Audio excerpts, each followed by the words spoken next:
If you every single day work a little tiny bit on whatever that most important thing is to you, sooner or later you'll get there. People get in trouble because they go 3 weeks without working for even 10 minutes on whatever's most important to them, and then it gets intimidated and it dies. Welcome to the Go Hunt Life Show, hosted by Todd Nevins. This is Todd Nevins, and I explore stories about people that had seemingly normal lives and careers going, but they pulled the ripcord and blew up their comfort bubbles to hunt down their life that they had always dreamed of living. On the show today, I speak to Sebastian Marshall. He is an entrepreneur and founder of ultraworking. He's also lived and traveled all over the world, and he's an author that writes 6,000 words a week. To reach this level of output, he has completely dissected his daily life to get unbelievably efficient. He now works with entrepreneurs, executives, and military officers to increase their efficiency by focusing on what he calls impact areas. I asked him to be on the show, and I challenged him to a very real scenario of how he would help someone that wants to make a massive life-changing and life-altering decision, and he breaks it down simply to 10 minutes a day. If you are someone that wants to start a company or write a book or run a marathon or just get started on something that you've been putting off for too long, this is your episode. My conversation with Sebastian Marshall starts right after a word from our sponsor. This episode is sponsored by PrintDirtCheap.com. Jeff Chrisman, the founder of Print Dirt Cheap, started his business the way most companies begin, with grit, determination, and a vision. And now, a decade later, he's built his company into an online printing powerhouse. If I've handed you a business card in the last 4 years, it was printed by Print Dirt Cheap. And the decals all over my laptop, they printed those too. They print and ship over 30 categories of printing products, from business cards and decals to banners, company letterhead, restaurant menus, and a ton of direct mail pieces. And they have just rolled out an entirely new website, ensuring that your online user experience to place an order is simple and fast. And when you place that order, use promo code LifeHunter for $10 off. And Jeff has just launched Success Hackers, which is a global group of tenacious entrepreneurs that share the latest tips, tools, and hacks into growing a business. Check it out at facebook.com/Success Hackers. Sebastian, thank you for jumping on the show today. I am so hyped, and shout out to Greg Nance, who you had recently. He introduced us, and I've fallen in love with Go Hunt Life, and hope to bring a world-class episode to everybody these days. I'm excited for it. Definitely. Greg Nance, episode number 80, big-time shout-out. Where are you located in the world, and if you were to walk outside, describe what you would see? So I'm in Kuala Lumpur, Malaysia, which is right next door to Singapore, if you don't know where it is on a map. If you don't know where Singapore is, it's in the middle of the ocean in Asia. And it's a wonderful place. It's a little bit dark out. The lights are just coming on. It's 6 in the morning over here, and it's the evening in America time as of our recording date. I'm in the downtownish area. It's a little bit chaos. A little bit like Los Angeles, in that it doesn't have one downtown. There's like a few centers of activity. I'm in one of the downtown areas called Bukit Bintang, which is really cool, modernizing really quickly. And we came out here. We're going to be building our headquarters out here for my company because they have one of a really good kind of far-sighted policy towards tech, where you can build a local team here, hire people from other countries. They're very cool about the visas. So we're applying for a high-tech status here, and we're probably going to set up shop here after many years of being on the road a lot more and having the flexibility to live kind of in whatever country we wanted. We checked out a bunch of countries. This is kind of where we want to put down much more roots going forwards. So your company, your profession, and primary ways that you make money, what is that?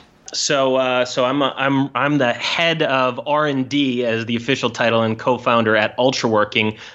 We're a tech company that makes productivity stuff that actually works. That's how I describe it. Like, we actually have very, very high success rates, and we measure all statistics and stuff, and it actually works really well. So we do smart spreadsheets and live training events, and we use a mix of tech and training to help people really get a lot of results, and gotten rave reviews so far. I also just quit consulting. December was the last year. Consulting is a little bit like the mafia. If you're doing a good job, you try to get out, and they're like, hey, let's just keep you for one more year. Let's, what if we give you some some more money. It's like, no, Tony, I want to get out. And it's like, Sebastian, you can't get out now. The next job's really lucrative. So I finally got out of the kind of consulting game just in December. That was last month.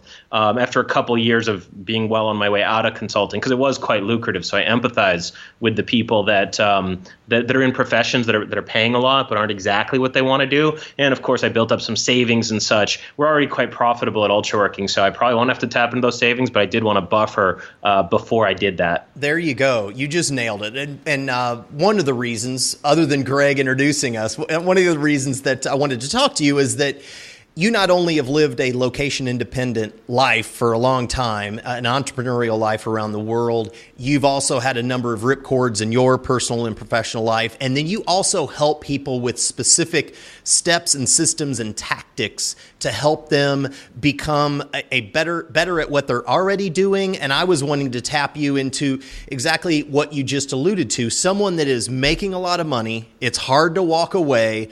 How do they do it? So jumping back into your personal situation, what has been the most challenging, I guess, transition that you've had to make in your career? So there's challenging.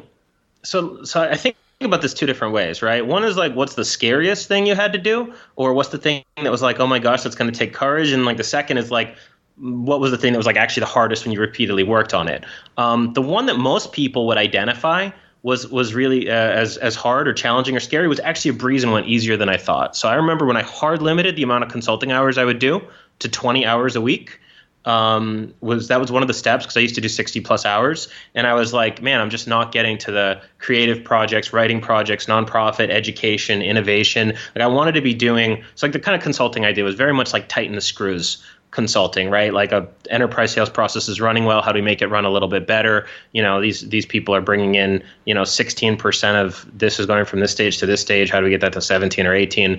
It's good. It's like, it's tightening the screws and making things that are working well already work better is, hey, I think it's noble. I never disliked a moment of it. I was very grateful for everyone I got to work with, but it didn't really speak to me, my heart and my soul, so to speak, if we're going to talk in these kind of lofty terms. So when I limited that to 20 hours, I just hard limited. I said, I won't do more than 20 hours a week of consulting. I was terrified before I did that, but it was actually smooth sailing. That was not very hard, and my rates went up way faster than I expected them to, such that I wasn't actually making a lot less than I was at 60 plus a week. So that was one that wasn't hard. In terms of what was actually hard, learning operations and how to consistently make things happen on big projects, that was really hard and took me like a lot longer than I wish it had. But hey, some things come to you naturally. There's some people that are natural, excellent operationalists. I wasn't one of them. So I had to learn it the hard way about how to kind of, put all these blocks together to build like a really nice Lego castle, so to speak. And ops did not come naturally to me. I was a person that very much ran on inspiration and, a positive attitude and just connecting with people and working really hard. But like getting all the pieces quite right and, getting it all fit together quite nicely was unnatural for me. That was very hard. That took me a few years to get down. But, thankfully, with hard work and persistence, you can learn these things. And that was the one that was not scary going into it, but was the most challenging for me. It's hard for me too. I'm an outgoing person, more of a sales type of a mentality, positive thinking, connector of people, all of that kind of stuff. And it sounds like you certainly are too. Give me an example of an operations type challenge that you had to tackle. Like what industry and what were you trying to help this company do? Yeah, well, let me make one that's just relatable to everybody, whether they're in business or not, right? Let me just make a very relatable example. If you want to lose weight, if you're overweight, or you want to gain weight, that's mostly an operational type challenge in that you can't sit down and just go to the gym for 12 hours straight or, eat all your food for 1 week on Monday. You have to get your life correct on Sunday, Monday, Tuesday, Wednesday, Thursday, Friday, Saturday, right? One single binge on eating can wipe out your calories for the whole week. The flip side of that is if you're trying to put on mass, if you're trying to become a bigger, stronger person, if you're a little bit lighter than you want to be, same deal. You got to eat consistently more calories, right? So, I think that's one of the reasons people struggle so much with that is you can't race it out. You can't just grind it out in one session. You can't go really hard for 3 days. You have to get all the pieces together. You have to get, what am I going to eat? What are the groceries? What are the meal plan? What am I going to do when I'm in a rush one day? What am I going to do if I'm in a bad mood one day? What am I going to do when I get invited to a restaurant? You need a policy around that. What am I going to do if I get invited out to the bar? What if there's a party that somebody's having? What if, what if I'm going home for the holidays? What if I'm traveling? What if I get sick, right? So there's all these questions and you have to get it right over a long period of time. So my definition of operations is the coordination of tactics, individual actions over time. Personal habits, but how do you transition that into a team of people? Yeah, it's hard. It's deceptively hard. It's deceptively hard because because every individual piece, here's why it's hard. I'll tell you why it's hard.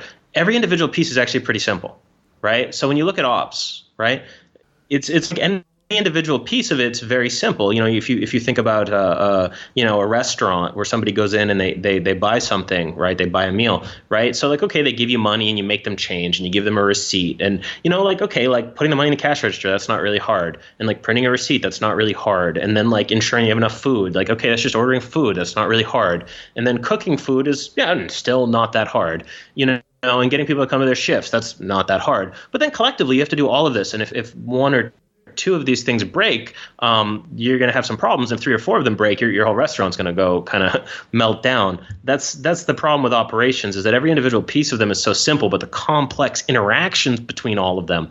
And I know with some of the cases that we're going to talk about today with the attorney, we'll talk about that a little later. It's hard because it's kind of a complex systemic thing. You have to get all the pieces right in the right order over the right time frame. Even though every individual piece is pretty simple, every individual piece of advice is pretty simple. It's how do you integrate them all into your life, whether that be a diet, whether you're building a business, whether you're scaling a business, whether you're building up your career, whether you're trying to study at a difficult undergraduate program and get good grades. I mean, these are hard things that need to be coordinated if they don't come naturally to you. And you got to learn some techniques and put the ones in place that work really well for you, test stuff, and have ways if the train starts to go off the tracks to get it back on the tracks before it crashes. All right. Before we jump into this scenario, I am really, really excited to get your feedback on this scenario. But I want to jump back to one thing that you said. You went from consulting and working 60 hours a week down to 20. What was the tipping point where you got to that point of saying, you know what, I am not working on the things that feed your soul or things that you wanted to work on to get you to the next 5 or 10 years of your life? Was there a tipping point where you're like, enough, 60 is going to 20, here are the new rules, let's go forward? Yeah, I mean, there was some of that. There was some of that just like, okay, I've had enough. That was like half of it. The other half of it is something that I think about a lot, and something that is a question that I sometimes put to people that kind of makes them wake up and realize it. It's like, what's the most important thing in your life? Okay. How much time are you spending on that? Okay. And like for some people, that number is like pretty low, right? So typically, I started tracking later. This is after I quit consulting, or not quit consulting, started limiting consulting, was on my way out. I started tracking exactly how much time I spent on whatever I defined as the most important thing, current project, whatever in my life. And I realized I was averaging only about 30 minutes a day. Oh my right? gosh. And I'm like, yeah, right. But I wasn't a slacker type person. I wasn't lazy. I wasn't hanging out on the couch eating cheese doodles. I was busy, but I was in 30 minutes, whatever I defined as most important. And I find when people actually keep a journal and a time log on that, they often find that that's the case. So it's kind of crazy to me that you could say X is my most important work. X is the thing I most importantly should be doing. I don't have time to do it. It's like, well, hold on a second there. You just define that as your most important thing, and you don't have any time to do it. Well, hold on. I don't think you have any time to do anything else, right? You just define that as your most important thing. And I would catch myself in that trap all the time. And, that's kind of what happened with consulting. It's like, it was cool. It was lucrative. I liked everybody that I worked with. It was really cool. It was really fun. It was a good time. We got good results. It was a blast. But, at the end of the day, it's like, is the world really going to run better because, this tech company is making sales to Citibank easier? Like they're following up a little better. I mean, it's good. It's good stuff. It needs to happen. But at the end of the day, I wanted to do things in the arts. I wanted to do things that, that kind of benefited society on a large scale. I wanted to invent things and bring new things to market and create things that didn't exist before. And I just really wasn't doing a lot of that in my work. So, when I analyzed that and I said, there's 168 hours every single week, and, you sleep however many of those you sleep, whatever, 50, 60 of those hours. And then you spend 60 hours, 70 hours on work and 20, 30 hours. And it's like, it's very hard to fit in. It's very hard to fit in, large scale, interesting, world shaping projects in those little shreds of time that are left. So I needed to just cut back a lot to be able to do things that I found really meaningful, that had a real of kind of pulling the world forwards and really just doing cool things that can have an impact. That is super consistent with nearly all of my guests that I've interviewed so far, and very consistent with a lot of my listeners that are listening now that want to take that daunting step. I mean, they're successful, they're making money, the bills are getting paid, all of those things, but they're seeking a higher level of inspiration. They want to pull the ripcord. They want to pursue something that feeds their soul and not eats it. Support for this podcast and the following message comes from Click Placement, a digital agency designing Google AdWords and pay-per-click marketing strategies for startups, small businesses, and even people building a side hustle. Hit up clickplacement.com to start a conversation. If you would like to personally support the Go Hunt Life podcast, go to patreon.com/Go Hunt Life to make a donation. Here's the scenario. We've briefly talked about this, but here's the scenario. We've got an attorney. He's male, 38 years old. Let's say his name is Anthony. He's got stable compensation, 60 to 70 hours a week. He's working. He's got a commute, 45 minutes. He's got the benefits, vacation. He's married. He's got 2 kids in school, mortgage, 2 car payments, and a house full of stuff. And what I've noticed with a lot of attorneys that I've talked to is that their identity, their personal identity, is based on their profession. And I think that goes along the lines of a teacher, of an attorney, of an accountant, like a lot of professional people. They have their identity is wrapped up into what they've gone to school for and what they've done since graduation versus what they really want to do. So Anthony and his wife and kids have a goal. In 2 years, they're going to sell the house, pare down almost all of their stuff. They're going to buy an Airstream trailer, travel the U.S., live on the road in national and state parks. They're going to homeschool the kids, and he needs to build a consulting business between now and 2 years, and he wants to consult with young attorneys, but only work 20 to 25 hours a week. What does Anthony do? Tony, all right. Yeah, this is a challenging one, and it's a good one. And you know, for the listeners that aren't attorneys, I've worked with some top attorneys. So one of the things that I did was I advised and sometimes took a lead negotiator role in high stakes negotiations. And so I would work with the lawyers and, okay, how does this contractual term work? How does that one work? You know, for this thing that went wrong, what can we actually do? How fast will the courts move? You know, whatever. So I've worked with some top attorneys, and I know some, and tough field. Amazing field. I have a lot of respect for attorneys. I think the tough thing about getting out of law is that the lawyers bill in, for the people that aren't lawyers and don't know any, they bill in 6-minute blocks, 1/10 of an hour, right? So it's the profession that's most attached to trading money for time, and I think the whole world, right? I think you know, there's professions where it's like, okay, you know, you bill in half-hour blocks and you can sneak in like a little break there if it's 20 minutes, 25 minutes, whatever. Lawyers, 6-minute blocks, and every one of those 6 minutes that you're not working, you know, if you're making $700 an hour, which some attorneys are, you know, you're trading every 6 minutes is $100, and to not work on that, and to not make that $100 for 6 minutes, which is kind of a mind-blowing amount of money when you think about it, right? Like $100 for 6 minutes, it's like, wow, I better brush my teeth faster, right? Yeah. You know, you think about that, right? And it's like, and I've worked with, you know, at ultraworking, we have a couple of attorneys that come and hang out with us and do productivity stuff with us. We had one come to a live training that was 3 hours, and he bills $1,000 an hour. I'm like, you just spent $3,000 to be here. That's nuts. I'm honored, but like, wow, also, like, and we should raise our prices, But yeah, no, it's legitimately challenging. I think there's so the first thing you said during that, I think that was super important is that the spouse and the kids are on board with it, yep. Right? Because that was the first thing that I was going to have to check in on. Is like a lot of times we have our dreams and other people have different dreams. The other thing before we talk about a long-term game plan and making it happen over 2 years is I would just advise this person ASAP to go do the trial version of their aspirational goal here. Because a lot of times these things that you want are actually not that good when you go out and do them. Right. So I would challenge this person. Have you lived on the road in a trailer, in parks, homeschooling the kids? Have you actually done this for a substantial amount of time? And, you know, if you haven't, go try to do a few days on it. Go do a week on it. Go do 2 weeks on it. See if you can do a month on it. And that's going to reveal some things that you didn't expect and some problems and challenges. And you might realize, you know, maybe you don't want to go over the lesson plans with your kids, and maybe your spouse doesn't either. So maybe you're going to need to work tutors into the plan. So you can find little things that are wrong with the plan, and, you know, validate that you actually like the plan. You know, a lot of times when you're working like crazy, you're kind of, I won't say breaking your back because it's intellectual work. You're breaking your brain to work a lot, right? It could be like, oh man, I want to just go hang out by the lake. And for me, that was true a lot. It was like, I want to get away. I work so hard, whatever. I'd go to the beach and I'd be bored after like 2 days. I'd be like, this is lame. I got to go do something. So I think it's always useful to go test out your dreams soon, quick, cheap, however possible. And so the first thing I would do is I'd tell this person to go test. I would tell Tony to go test this for 1 to 3 weeks and just do whatever you need to do to test it, to make sure you actually like it, to see, hey, this is great, or like, oh, maybe it's gonna be harder than I thought. But okay, let's say Tony likes it. After that, then what? 2 years is a long time. You can get a lot done in 2 years. Yeah.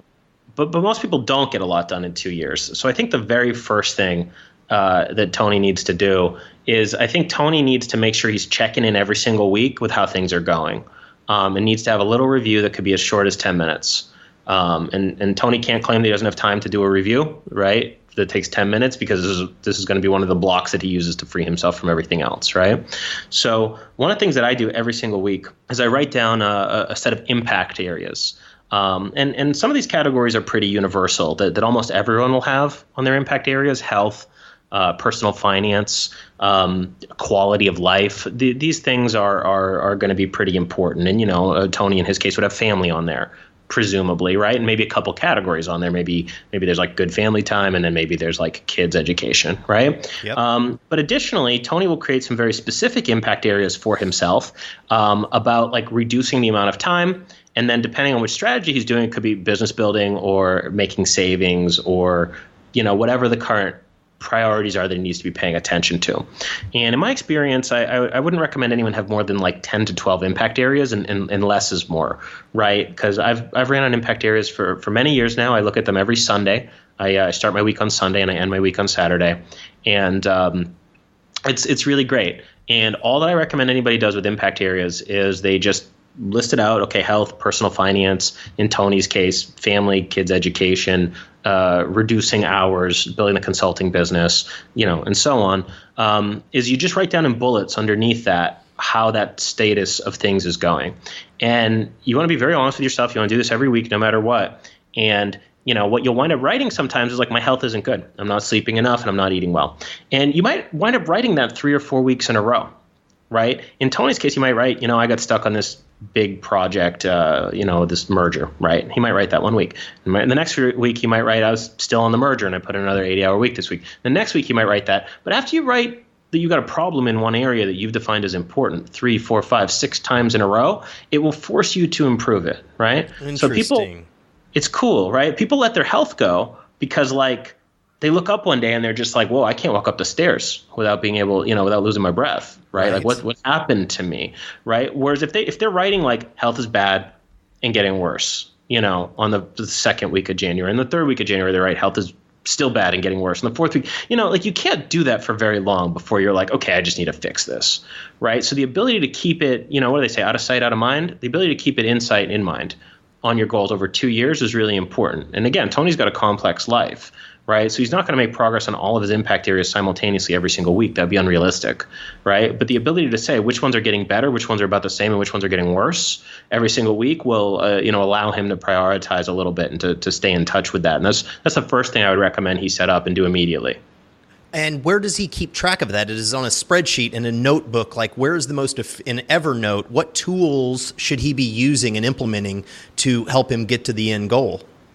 Yeah, I like Evernote because it works across all devices and it's pretty good. That's the primary one I use. I would say Evernote, or if for whatever reason you're going to use a web interface a little more and log in from other computers, I would use Google Docs in that case. So I'd probably use one of those too. And then when and how to do that.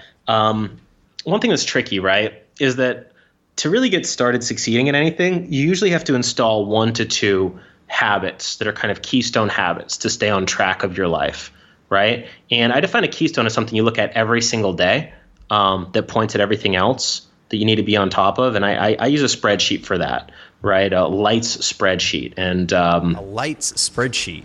Yeah, and we could talk about that in a second, and what that is and what that means. And then I do a weekly review every week, as I said on Sunday. Simplest weekly review is extremely simple. I ask 3 questions. 1, what's really going on? 2, so what do I do about it? 3, what matters, semicolon, what doesn't? 3 questions. Let's get to the middle one. What do I do about it? How do you shape your next week when you've answered that question? Yeah, so it depends on what you said in number 1. You know, sometimes your answer is like, I'm killing it, I'm doing well, I just closed out this project and it's done, health is going up, the kids are doing well, whatever. Second, keep doing what I'm doing. But other times you'll be like, hey, I really burned the midnight oil this week. It was great for business, but I'm really neglecting my health. Okay, this week I really need to carve out at least one afternoon to go to the gym, restock the fridge with a bunch of groceries, get a grocery order, and then take some time off by myself. At least one day this next week. So it's gonna vary and it's gonna self-calibrate. The thing is, it takes a minute or two to ask those questions, unless you need longer to use them as prompts, in which case they certainly can be. I think the third question is also very valuable. What matters, what doesn't? I ask myself that every single week, because then you realize, X is going on, but it doesn't really matter that much. Does that become more consistent as the weeks go by? I would think that answer's relatively consistent. Well, it calibrates, right? Because once you master something, you can stop paying attention to it, right? So I'll tell you one thing that repeatedly comes up is a lot of times, and this is something I've gotten better about as I've gotten a little bit older, and I'm 32 now, and a lot of times there'll be something stupid where I lost $100 over something stupid. Do you know what I mean? Like you got a little bit overcharged, or something got billed the wrong way, or something stupid happened, and maybe like the cable company or the phone company or whatever, and I used to I'm gonna get that $100 back, and I would make a fuss about it. Now I it's $100. You know what I mean? I'm not going to spend 3 hours on that. I have important things to do. So that'll show up sometimes if I'm in the middle of one of those, or if I'm making something excessively complicated and I can do a simpler version. But, to take Tony in this case, and him installing this, I mean, the first thing that I think people need to install if they're going to go on a massive life-shaping thing is you just need to install 1 to 2 self-management, review, tracking type habits, right? I recommend eventually you get to daily, right? Eventually you get to daily, and I use a light spreadsheet for that. We could talk about that. And then you'll also, at the very least, they'll start with a weekly review, put it on your calendar, make an appointment for it. You can fill out a weekly review in half an hour, ask yourself those 3 questions, and then look at your impact areas and just, it's like bullet points. You don't need to write an essay here. It doesn't need to be War and Peace. But if you can't spend 10 to 30 minutes looking at what happened last week and what you want next week to look like every Sunday, then, I'll just be straight and frank with everybody. You're not going to get ahead very much if you can't make the time to look at what's going on and what do I want to do differently. So I think everybody that really wants to go on a big journey needs to install ASAP, checking in on themselves weekly, seeing how things are going in terms of all the areas that matter to them. Eventually, if you want to make a ton of progress, you want to get a light speed, I think you want to start looking at daily and measuring that. And I do that on a spreadsheet, a light spreadsheet that I flip red or green based on whether I got done what I wanted to get done that day or not. Since this is a family decision, do you recommend that Sunday's check-in to be with the family? Yeah, I would do a solo one first. So I'd recommend for spouses and for business partners, co-founders, and for anything like that each person does their reviews independently and then brings it to the table having thought about what they thought about. And there's a couple of reasons for that. First, I think it's very good to check in with yourself. And if you come up with the same answer independently as somebody you care about, be that a spouse or a co-founder or anyone else, then you really know it's that, right? But you've also independently thought about it, right? The other thing is some people think better alone than they do in conversation. And I'm not one of them. I like to think in conversation, but I've learned to appreciate the fact that some people don't, and they need to sit kind of by themselves and clarify their thoughts. So especially the case if you and your spouse or business partner or anybody that you're collaborating with needs that kind of slow reflection time. You want to make sure definitely that they get that time to do that, or maybe you need that. You want to make sure you get the time to do that. Yep. Then you could go have your meeting and overview everything together, and having a little bit of a family team meeting is a great idea. All right, so we got Tony squared away. Next phase of our conversation is me personally. I'm reaching a daunting task kind of a thing in my life. I've launched and have been running this podcast for coming up on 2 years, 80 plus episodes in, and I've got in the back of my mind that after 100 episodes and a couple of other things that I want to accomplish before diving into this, I want to write a book about my experiences with the podcast. You write up to 6,000 words a week. So directly to you first, what is your process each week where you are able to adapt your changing environment as your weeks change and days change to be able to produce 6,000 words a week? Well, first off, I stay on an 8-week backlog, right? So I try to be 8 weeks ahead so I can have a bad week whenever I want, because bad weeks happen. And you so all those you publish on a weekly basis? That's right. That's right. Every Thursday. All right. Every Thursday. So, almost everyone I know that writes a lot at a high level has a backlog in an editorial calendar. And I didn't restart the strategic review, which is where I write every Thursday. I didn't restart the strategic review until I had 8 issues ready to go out, right? So I was good for 2 months. So I had two months to fill it back up. And then occasionally it goes down, right? It goes down and I have to refill it. But so that might mean 1 week where I, write 2 or 3 or 4 essays at times, and other weeks where I write none. Because, things happen. Sometimes, we just get ill sometimes, and it's hard to write when you get the flu or whatever, right? So that's the first thing that I would say, is anybody that wants to produce on a regular basis, get a backlog.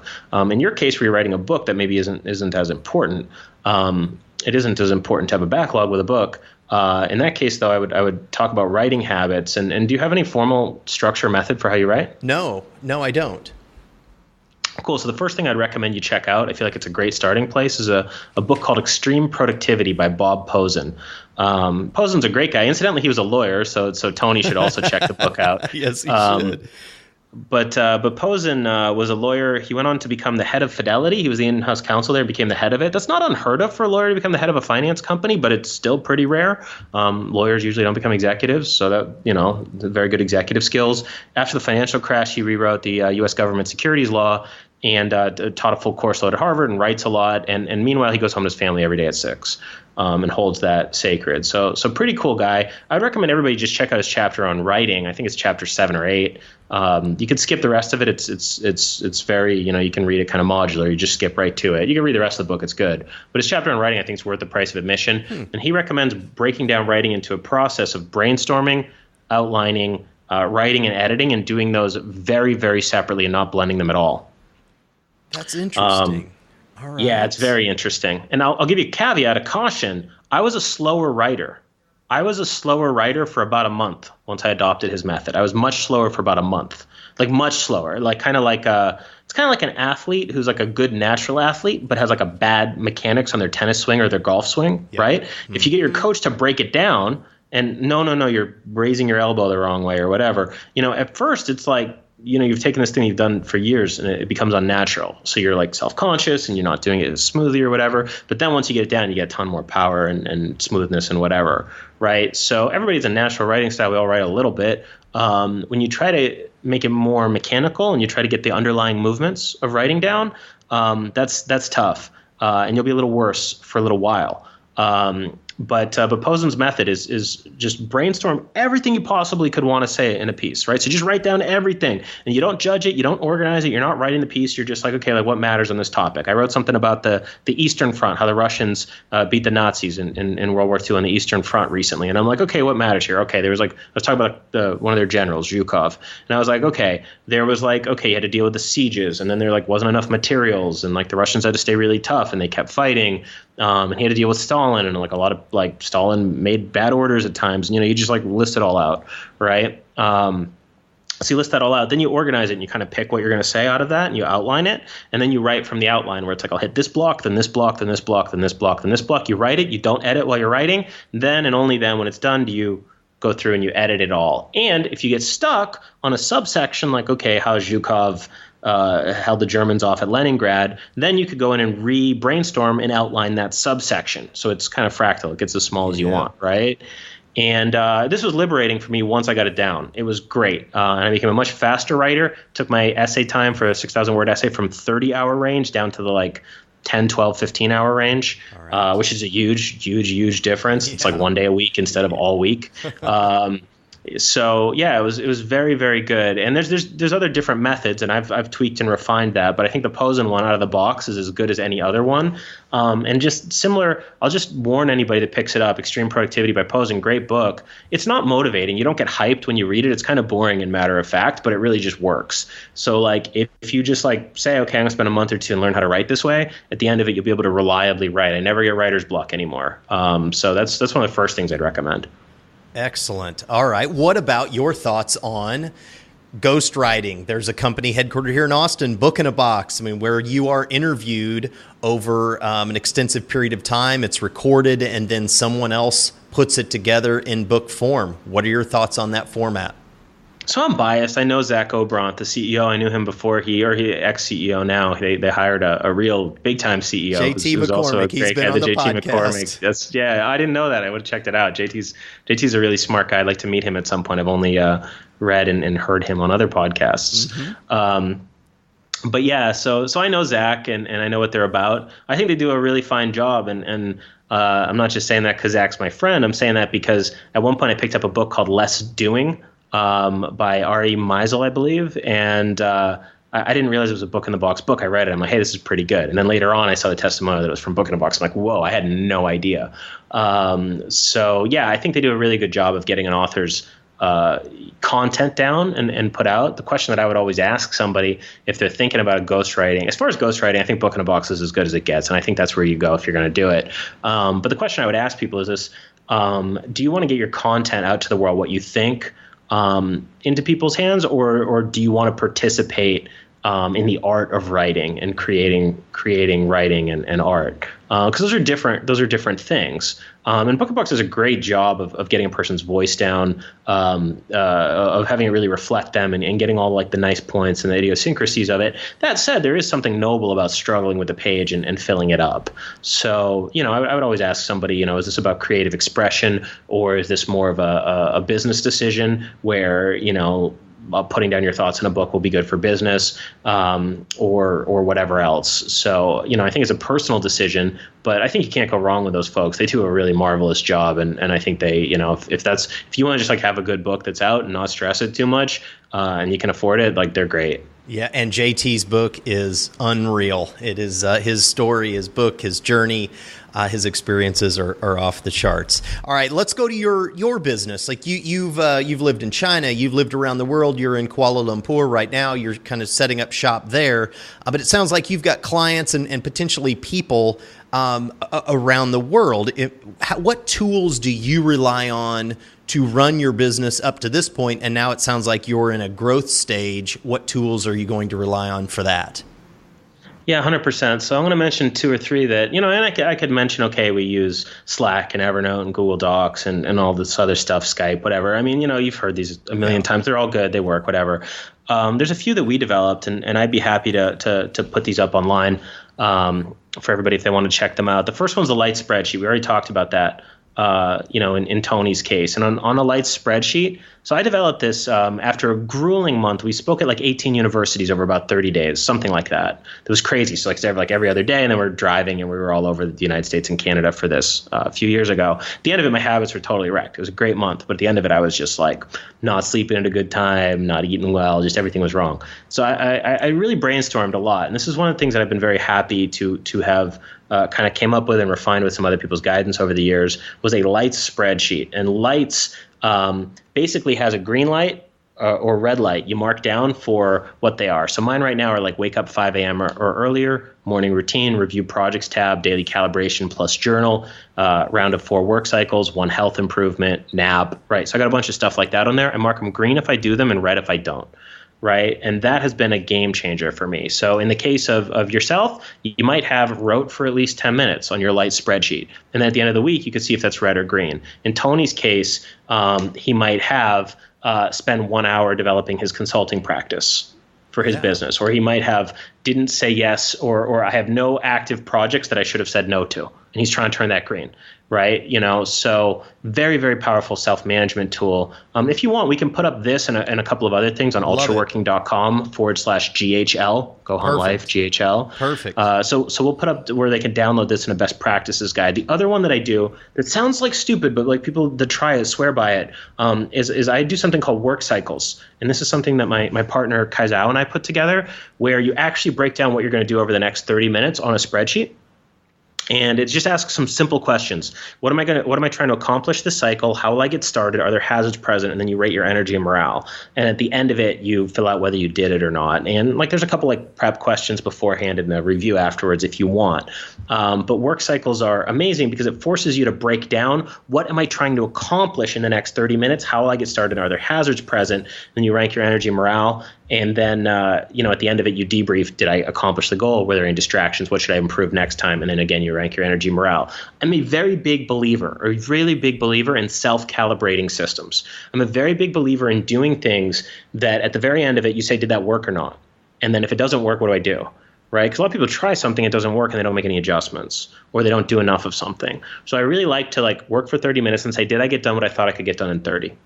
Right. So I use work cycles. I do them every day. I like to do them in groups. At Ultraworking, we often we have free events sometimes, and we have some paid things as well. But we have free events that are cool. We'll have work cycles where like a bunch of people from all around the world will show up. Like over 100 people will show up, and the numbers keep going up. Mm-hmm. And they'll do work cycles, and we'll just sit for 5 or 6 hours. We'll just fill up a spreadsheet with what am I going to try to accomplish, and did I get it done? 30 minutes later, I found that to be very, very powerful. So lights and spreadsheets are very good. Yeah. Light spreadsheets and work cycles are very good. On a business thing, we actually do founder lights. We have like our goals as co-founders that we look at once a week. So I find that's good. On a business level, the other thing that we've been doing a lot on a business level that I really just can't stress enough, and it's not one tool, but it's more of a mindset, is we're really, really, really aggressively looking to automate what we call RUNI, capital RUNI work, recurring, urgent, non-important work. Right. And we really use a lot of tools to just try to reduce the amount of runny work in the business. Anything that's recurring, we try to find a way to get rid of. So we'll use Zapier, we'll use ActiveCampaign, and a bunch of other little tools and some programming stuff, as a programmer, to try to make recurring work not recurring. Or if it's urgent, we try to create FAQs and autoresponders and things like that to give people the answers. Or if it's not important, how do we just get rid of it entirely? So we really, really try to use, we hunt out recurring, urgent, non-important work and try to get rid of it. And we're kind of tool agnostic as to how we get rid of it, but that's a big thing we hunt out and try to get rid of. Zapier is brought up very frequently throughout my conversations with entrepreneurs like yourself. That is definitely a go-to tool for a lot of people. What are you focused on specifically in the next 6 months? Yeah, we're growing like crazy. So, it's like, how do we keep doing that and keep doing the right things? We've got really high evangelism rates. We've got really high, repeat purchase and referral rates. People really like what we do and it really works for them. So the question is like, okay, how do we just do more of that? And the challenge is, you get different challenges as you're growing. So I'm in those lucky summer of life execution phases. It's not always like this. Sometimes you're banging your head against the wall and trying to make things work. But right now I'm in like an execution mode, which is nice. For us, the trainings that we've done have been really good. When typically when we go out and share ideas, people really like them. So it's like, how do we get more of them and have that happen at scale? We're also building a lot more tools. So I'll put up a light spreadsheet and cycles. We'll put up generators and best practices guide for those on ultraworking.com/GHL. And, I'll also put some stuff on there about doing a weekly review. I'll just put a couple of notes on there as well, because maybe people would be interested in that. For us, it's like, how do we build better things? And some of them are already pretty good. How do we build more of them? How do we keep the consistency high and then just scale, just get the word out more, connect with more people? How do we just do 10 times as much of what we're already doing pretty well? Incredible. All right. What advice, somebody's listening to this driving home and they're going to get home and then the kids are going to pile on them and then it's dinner and then it's, maybe reading something at the end of the evening and then they're going to go to bed. What should they insert and do for 10 minutes tonight into their life? Plan tomorrow. Plan the next day for what you want to have happen and then start the next day. Start the next day strong tomorrow. You want to get to the point where what I try to do is I try to get 2 hours of good work in the first 3 hours of the day every single day. So you got to really think through your morning routine. But if you can't do that, get 10 minutes of your work. People don't have a book die or a business dream die by not putting enough hours. They have it by having not enough days in a row happen. If you can just do 10 minutes tonight to prepare for tomorrow, and tomorrow you do 10 minutes of your most important work early in the day, 10 minutes of outlining a book, 10 minutes of planning a business, 10 minutes of planning marketing or growth for your business, 10 minutes of working for inventions. You can grow that number later, but I would spend the time tonight to plan tomorrow what's really important, and then just do a little bit. People don't do any because they think, I don't have time to do a lot. But if you every single day work a little tiny bit on whatever that most important thing is to you, sooner or later you'll get there. People get in trouble because they go 3 weeks without working for even 10 minutes on whatever's most important to them, and then it gets intimidated and it dies. So spend your 10 minutes tonight planning tomorrow, figuring out how you're going to get some of that most important work in right away in the morning, ideally, maybe another time of the day, and then just every single day do a little bit of whatever's most important to you. That sounds so much easier than all of the things that are on top of me. Just 10 minutes at a time seems like not a daunting task at all. All right. You can find Sebastian at sebastianmarshall.com, at ultraworking.com, and ultraworking.com/GHL, on Twitter and Facebook at Sebast Marsh, and where else? Yeah, just go to that ultraworking.com/GHL. We'll give a bunch of tools and templates and downloads that are really useful for people. And you know, if you're in law, accounting, engineering, if you're a logical thinking professional type person, you're gonna like the stuff we have. It's who we design it for. So check those out, and we'll put some really useful stuff up on there. Love it. Thank you very much for putting that up, and thank you for your time today, Sebastian. Yeah, 100% my pleasure. Thank you so much. Don't forget to hit up the online printing rock stars at printdirtcheap.com and use promo code LifeHunter for $10 off. Hey, Life Hunters, thank you for listening to this episode of Go Hunt Life. If you like the show and would like to support it, go to iTunes and do this. Subscribe to the show, leave a rating, and review it. It helps. And thank you. If you or someone that you know has quit their normal life to follow their dreams, I would love an introduction and maybe interview them on the show. You can find me at gohuntlife.com and also on Facebook, Twitter, Instagram, and Pinterest at Go Hunt Life. Until next time, stay weird, dare greatly, and ripcord out.